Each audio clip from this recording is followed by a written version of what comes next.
మిత్రులందరికీ price action Telugu ఛానల్లోకి స్వాగతం. సో మనం ఈ వీడియోలో వాల్యూమ్స్ని ఏ విధంగా డీకోడ్ చేయొచ్చు అనే ప్రయత్నం చేద్దాం. సో జనరల్గా ఏంటంటే వాల్యూమ్స్ అనేది కొంత ఇన్ఫర్మేషన్ ఇవ్వడం జరుగుతుంది. ఆ ఇన్ఫర్మేషన్ని మనం ప్రాపర్ వేలో అర్థం చేసుకుంటే డెఫినెట్గా ఏంటంటే మంచి రిజల్ట్స్, యాక్యురసీ పెరిగే అవకాశం ఉంది. అండ్ ఎస్పెషల్లీ ఈ యొక్క షార్ట్ టర్మ్ మూమెంట్స్ క్యాప్చర్ చేయాలంటే కూడా ఈ వాల్యూమ్స్ అనేది మనం కొంచెం ఫోకస్ అనేది చేయాల్సి ఉంటుంది. సో వితౌట్ డ్యూ ఏంటంటే మనం వీడియో అనేది స్టార్ట్ చేద్దాం. Let's begin. సో ఫ్రెండ్స్, ఇక్కడ జనరల్గా ఏంటంటే వాల్యూమ్స్లో కొంతమందికి డౌట్ ఉంటుంది. సో వాల్యూమ్స్ అంటే మన అందరికీ ఐడియా ఉంది. ఒక బాయి ఒక సెల్ జరిగింది అనుకోండి, దానివల్ల ఒక వాల్యూమ్ అనేది జనరేట్ అవుతుంది. ఈ విధంగా ఒక పర్టికులర్ స్టాక్లో కానీ ఇండిసెస్లో కానీ వాల్యూమ్స్ అనేది పెరుగుతూ ఉన్నాయంటే అర్థం ఏంటంటే ఫస్ట్ ఆఫ్ ఆల్ దాంట్లో ఎక్కువ మంది పార్టిసిపేట్ చేస్తున్నారు అని చెప్పి సింపుల్గా అర్థం అనమాట. ఓకే, అంటే ఏంటి, వాల్యూమ్స్ అనేది రైజ్ అవుతున్నాయి, ఫర్ ఎగ్జాంపుల్ పెరుగుతున్నాయి అంటే ఎక్కువ మంది పార్టిసిపేట్ చేస్తున్నారు. వాల్యూమ్స్ అనేది మనకి ఫర్ ఎగ్జాంపుల్ తక్కువగా ఉన్నాయి అంటే తక్కువ మంది పార్టిసిపేట్ చేస్తున్నారు. ఇక్కడ తక్కువ మంది పార్టిసిపేట్ చేసేటప్పుడు అందులో పెద్ద విశేషమే ఉండదు. బట్ ఎక్కువ మంది పార్టిసిపేట్ చేస్తున్నారంటే డెఫినెట్గా ఏంటంటే ఏదో ఒక రీజన్ ఉంటుంది. బట్ ఎనీహౌ ఆ రీజన్ ఏంటి అని మనం తెలుసుకోవటం కంటే కూడా అక్కడ వాల్యూమ్స్ రైజ్ అవుతున్నాయా లేదా అనేది తెలుసుకోవడం ఫస్ట్ ప్రథమ కర్తవ్యం అనమాట, యాజ్ ఎ ట్రేడర్గా, ఇన్వెస్టర్గా. అయితే ఈ వాల్యూమ్స్ అనేది ఫర్ ఎగ్జాంపుల్ రైజ్ అవుతూ ప్రైస్ కూడా రైజ్ అవుతుంది. చూడండి, వాల్యూమ్ రైజ్ అవుతుంది, ప్రైస్ కూడా రైజ్ అవుతుంది అంటే డెఫినెట్గా ఏంటంటే మనకి ఇక్కడ మార్కెట్ బుల్లిష్గా ఉండే అవకాశం ఉంది.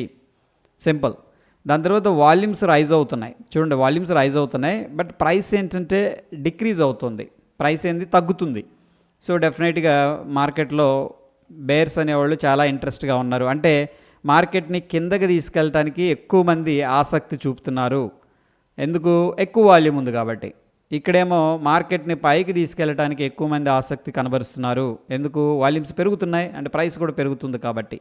Very simple. ఈ యొక్క ఫినామినాతో ఏంటంటే మనం ఈ యొక్క డీకోడ్ అనేది కూడా చేసుకోవచ్చు ప్రైస్లో. ఇక్కడ చూస్తే బ్యాంక్ నిఫ్టీ 5 minutes టైం ఫ్రేమ్లో చూడండి, వాల్యూమ్స్ చాలా వాల్యూమ్స్ రావడం జరిగింది రీసెంట్గా. నేను రీసెంట్గా చూస్తున్నాను, చూడండి ఇక్కడ ఈ పాయింట్లో వాల్యూమ్ అనేది హెవీగా వచ్చింది. దీన్ని మనం ఏం అర్థం చేసుకోవచ్చు?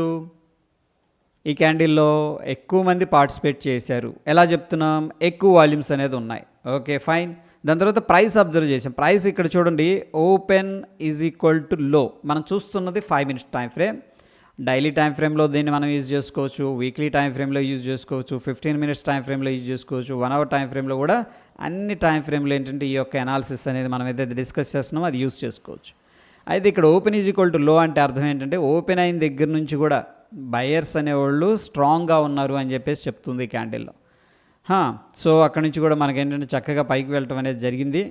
సో ఈ లెవెల్ అనేది మనం కనుక కొద్దిగా చూస్తే ఇక్కడ 44,700 రఫ్గా మనకున్న లెవెల్ అనమాట క్యాండిల్ పైన. అక్కడి నుంచి కూడా వెరీ బిగ్ మూవ్ అనేది రావడం జరిగింది.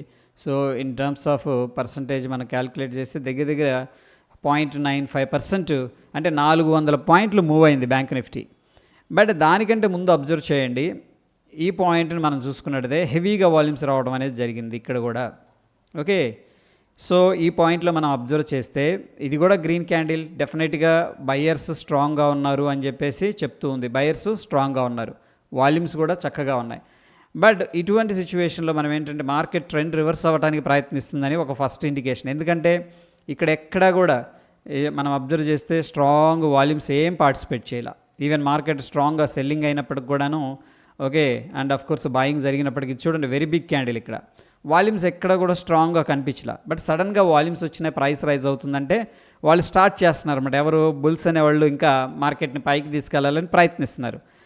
ఈ కేసులో ఒకవేళ మనం ఫస్ట్ ఇదేంటంటే స్ప్రౌట్ అనమాట, అంటే మొలక అనమాట. ఇది ఇంతే స్టార్ట్ అయింది, జస్ట్ దాన్ని అబ్జర్వ్ చేయాలి యాక్చువల్గా అయితే. బట్ ఒకవేళ మనం ఏదైనా ఎంట్రీ అటెంప్ట్ చేస్తే ఏది 44,571 దగ్గర మనం అబ్జర్వ్ చేయాల్సింది ఏంటంటే మార్కెట్ లో అనేది వెరీ ఇంపార్టెంట్.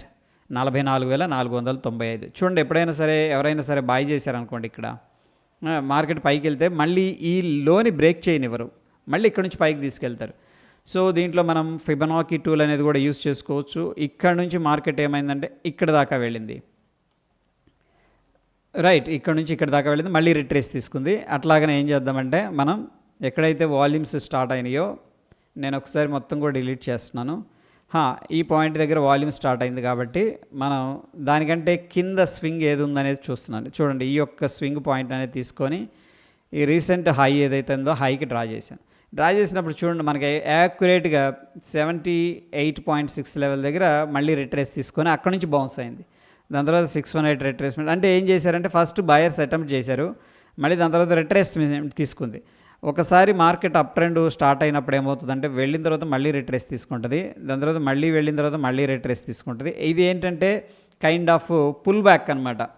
పైకి వెళ్ళింది రిట్రేస్మెంట్, మళ్ళీ పైకి వెళ్ళింది రిట్రేస్మెంట్, పైకి వెళ్ళింది రిట్రేస్మెంట్. ఈ విధంగానే మార్కెట్ అనేది మూవ్ అవుతూ ఉంటుంది. సో ఈ కేసులో మనం ఫిబొనాకీ అనేది చూసుకుంటే కూడా 786 దగ్గర మళ్ళీ సపోర్ట్ తీసుకుంది. చూడండి, డోజీస్ మనం చూస్తే 5 మినిట్స్ క్యాండిల్ మళ్ళీ స్ట్రాంగ్ వాల్యూమ్తో రావడం జరిగింది. ఫస్ట్ వాల్యూమ్స్ వచ్చాయి అంటే వాళ్ళు స్టార్ట్ చేస్తున్నారు, బయర్స్ స్ట్రాంగ్గా ఉన్నారని ఇక్కడ ఇండికేషన్ ఇస్తుంది. అంటే ఇన్స్టిట్యూషన్స్ కానీ బిగ్ ప్లేయర్స్ కానీ పార్టిసిపేట్ చేస్తున్నారు. ఎలా చెప్పగలం, హ్యూజ్ వాల్యూమ్స్ వచ్చినాయి. ఇక్కడ ఎక్కడ లేదు కదా, మనకి ఎక్కడ వాల్యూమ్స్ అంత పెద్దగా లేదు. ఇక్కడ వచ్చినాయి అంటే డెఫినెట్గా ఏంటంటే ఈ యొక్క క్యాండిల్ మనకి చాలా చాలా ఇంపార్టెంట్ అనమాట. సో ఆ క్యాండిల్లోని వాళ్ళు డిఫెండ్ చేస్తారు, లేదంటే రీసెంట్ స్వింగ్ని ఏంటంటే కిందకి వెళ్లకుండా కాపాడుకుంటారు, అంతే కదా. ఇక్కడ వాళ్ళు బై చేశారు సమ్వేర్, ఈ లోని బ్రేక్ చేయకుండా చూసుకుంటారు, మళ్ళీ ఇలా రిట్రేస్ అయితే ఈ స్వింగ్లోని కాపాడుకుంటూ వస్తారు అన్నమాట, ఇది అప్ ట్రెండ్లో ఉన్నప్పుడు. అదేవిధంగా ఇక్కడ కాపాడారా లేదా అనేది మనకి ప్రైస్ యాక్షన్ చెప్తుంది. ఇక్కడ డెసిషన్ అండ్ స్ట్రాంగ్ క్యాండిల్ రావడం జరిగింది. అగైన్ మనం అబ్జర్వ్ చేస్తే ఇక స్ట్రాంగ్గా మళ్ళీ బాయర్స్ అనేవాళ్ళు ఎంటర్ అయ్యారని చెప్పేసి చెప్పుకోవచ్చు. ఓకే, ఈ విధంగా ఏంటంటే మనం ఆప్షన్స్ ట్రేడ్ చేసేటప్పుడు ఈ యొక్క వాల్యూమ్స్ మీద కూడా అబ్జర్వేషన్ అనేది పెట్టవచ్చు.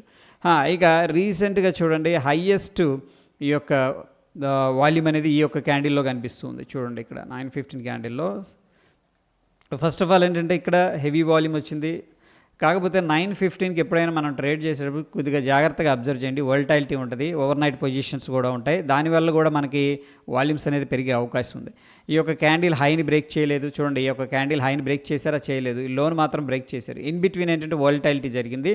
బట్ అగైన్ వాల్యూమ్స్ ఈ క్యాండిల్ కానీ హెవీగా సెల్లింగ్ సైడ్ అనేది పార్టిసిపేట్ చేసినాయి. అగైన్ ఏంటంటే ఈ యొక్క రేంజ్ బ్రేక్అవుట్ అయింది, లో అక్కడ నుంచి కూడా మార్కెట్ అనేది డ్రాప్ అవ్వడం జరిగింది. ఇకపోతే ఈ మధ్యకాలంలో ఇక్కడ చూడండి, వాల్యూమ్స్ అనేది పికప్ అయినాయి స్ట్రాంగ్గా. ఇక్కడ వాల్యూమ్స్ చాలా చక్కగా పికప్ చేశారు. దాని తర్వాత మళ్ళీ ఈ యొక్క క్యాండిల్లో కూడా వాల్యూమ్స్ అనేది చక్కగా పికప్ చేశారు. ఇక్కడ ఫస్ట్ ఇండికేషన్ ఏంటంటే ప్రైస్ యాక్షన్ ప్రకారం ఇది కంప్లీట్గా ఓపెన్ ఈజ్ ఈక్వల్ టు లో క్యాండిల్ అండ్ బుల్లిష్ మారుబోజు క్యాండిల్. ఏంటి, బుల్లిష్ మారుబోజు క్యాండిల్. ఓకే, దాని తర్వాత ఏమైంది, మళ్ళీ రిట్రేస్మెంట్ తీసుకుంది. ఒకసారి ఏం చేద్దామంటే ఫిబొనాకీ రిట్రేస్మెంట్ టూల్ అనేది యూస్ చేద్దామా. ఈ పాయింట్ నుంచి నేనేం చేస్తున్నాను, ఇది రీసెంట్ స్వింగ్ కదా, ఈ యొక్క రీసెంట్ హైకి మార్క్ చేస్తే ఇది జస్ట్ ఏంటంటే షార్ట్ టర్మ్ అనమాట ఈ యొక్క అనాలిసిస్ అనేది.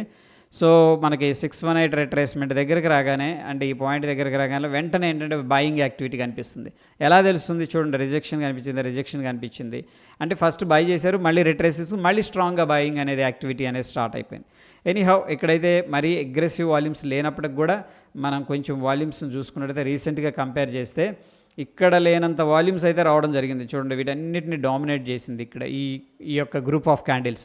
సో ఇక్కడ డెఫినెట్గా ఏంటంటే మనం ఫస్ట్ షార్ట్ అయితే చెయ్యం మార్కెట్ని, అంటే పుట్ అయితే బై చేయం ఒకవేళ ఆప్షన్ బాయర్ అయితే. అదే ఒకవేళ ఆప్షన్ సెల్లర్ అనుకోండి, కాల్ని అయితే మనం సెల్ అనేది చెయ్యం. ఎందుకంటే ఇక్కడ ఇండికేషన్ ఏం చెప్తుంటే బయర్స్ స్టెప్ ఇన్ అవుతున్నారు, ఎంటర్ అవుతున్నారు అని చెప్పేసి మనకి వాల్యూమ్స్ అనేది చెప్తున్నాయి. అండ్ ఆఫ్ కోర్స్ ఏంటంటే ప్రైస్ యాక్షన్ కూడా మనకు చెప్తూ ఉంది ఈ పాయింట్ దగ్గర. అండ్ రీసెంట్గా మనం చూసుకున్నట్లయితే హ్యూజ్ గ్యాప్ డౌన్ అయింది ఆ రోజు. యాక్చువల్లీ మనం ఏమనుకున్నాం అంటే మార్కెట్ వీక్గా ఉందనుకున్నాం, బట్ వాళ్ళు ఏం చేశారంటే ఏదైతే అవ్వటమే డైరెక్ట్గా లోలో ఓపెన్ చేశారన్నమాట. అంటే ఎక్స్ట్రీమ్ ఓవర్సోల్డ్ లెవెల్కి వెళ్ళిపోయారు. యాక్చువల్లీ ఇక్కడ ఓపెన్ అయింది అనుకోండి మార్కెట్ స్లోగా పడేది, బట్ డైరెక్ట్గా తెలివిగా ఏం చేశారంటే మార్కెట్ ఓపెన్ చేయడమే గ్యాప్ డౌన్ ఓపెన్ చేసేసి, సో చాలామంది పుట్స్ బై చేస్తారు కదా, లేదంటే మార్కెట్ని షార్ట్ చేస్తారు కదా, వాళ్ళందరిని టార్గెట్ చేశారు ఇక్కడ. ఓకే, ఎనీహౌ మార్కెట్స్ అనేవి డైనమిక్గా మూవ్ అవుతుంటాయి, మనందరికి కూడా తెలుసు. ఈ పాయింట్ దగ్గర మనం అబ్జర్వ్ చేస్తే చూడండి, ఫస్ట్ ఇది 9:15 క్యాండిల్ కాబట్టి వోల్టాలిటీ ఉంటుంది. డెఫినెట్గా రీసెంట్గా లేనంత వాల్యూమ్స్ ఇక్కడ పార్టిసిపేట్ చేసినాయి. అండ్ వాల్యూమ్స్ చక్కగా పార్టిసిపేట్ చేసినాయి అంటే దాని అర్థం ఏంటంటే ఎక్కువ మంది ఆసక్తి కనబరుస్తున్నారని చెప్పేసి అర్థం అనమాట ఇక్కడ. బట్ ప్రైస్ ఏం చెప్తుంది అనేది మనం చూసుకున్నట్టయితే స్టిల్ ఏంటంటే ఇది కొంచెం ఇండెసిషన్ అని చెప్పుకోవచ్చు. బట్ దాని తర్వాత మనం క్యాండిల్ చూసుకున్నట్టయితే చక్కగా బుల్లిష్ మారుబోజు క్యాండిల్ ఫార్మేషన్ జరిగింది. అక్కడ నుంచి కూడా ఏంటంటే ర్యాలీ అనేది కొనసాగింది అనమాట. ఎనీహౌ ఆ టాప్లో అయితే వీక్ అయింది. అండ్ అనదర్ ఎగ్జాంపుల్ మనం చూసుకున్నట్టయితే ఈ యొక్క డ్రామాటికల్ వాల్యూమ్స్ ఇక్కడ రావడం జరిగింది. చూడండి, గ్యాప్ అప్ అయింది. బట్ హ్యూజ్ వాల్యూమ్స్తో మార్కెట్ ఏమైందంటే సెల్లింగ్ అనేది జరిగింది. చూడండి, హ్యూజ్ వాల్యూమ్ పార్టిసిపేట్ చేశారు. ప్రైస్ ఏం చెప్తుంది, పడిపోయింది. మనం అనుకున్నాం కదా వాల్యూమ్స్ రైజ్ అవుతున్నాయి, ఎస్ కరెక్ట్. బట్ ప్రైస్ ఏం చేస్తుంది, ఇక్కడ కిందకి వెళ్తుంది. అంటే ఇక్కడ ఎక్కువ మంది సెల్లింగ్ చేయడానికే ఇష్టపడుతున్నారు. ఎందుకంటే ప్రైస్ తగ్గుతుంది, వాల్యూమ్స్ రైజ్ అవుతున్నాయి అంటే ఎక్కువ మంది సెల్లింగ్ చేయడానికి ఇష్టపడుతున్నారని చెప్పేసి. సో డెఫినెట్గా ఏంటంటే మార్కెట్ అక్కడ నుంచి కూడా 1 వేలో కిందకు వెళ్ళడం అనేది జరిగింది. సో ఈ విధంగా ఏంటంటే వాల్యూమ్ కానీ ఎప్పుడైతే బిగ్ వాల్యూమ్ వస్తుందో that is set to be ఏంటంటే ఇన్స్టిట్యూషనల్ బాయింగ్ ఆర్ సెల్లింగ్ అనమాట. సో ఫ్రెండ్స్, ఇక్కడ మనకి వాల్యూమ్స్ గురించి ఈ విధంగా అనాలిసిస్ అనేది మనం చేసుకోవచ్చు. బెటర్ రిజల్ట్స్ డెఫినెట్గా వస్తాయి. స్టిల్ దీనికి సంబంధించిన ఎటువంటి డౌట్స్ ఉన్నా సరే కింద కామెంట్ రూపంలో తెలియజేయండి. అండ్ నెక్స్ట్ వీడియో దేని మీద చేస్తే బాగుంటుంది అనేది కూడా మీరు కింద కామెంట్ రూపంలో తెలియజేస్తే డెఫినెట్గా ఏంటంటే దానికి సంబంధించిన డేటాతో మీ ముందుంటాను. మరొక ఎపిసోడ్లో మళ్ళీ కలుసుకుందాం. స్టే ట్యూన్ ఫ్రెండ్స్, ధన్యవాదాలు.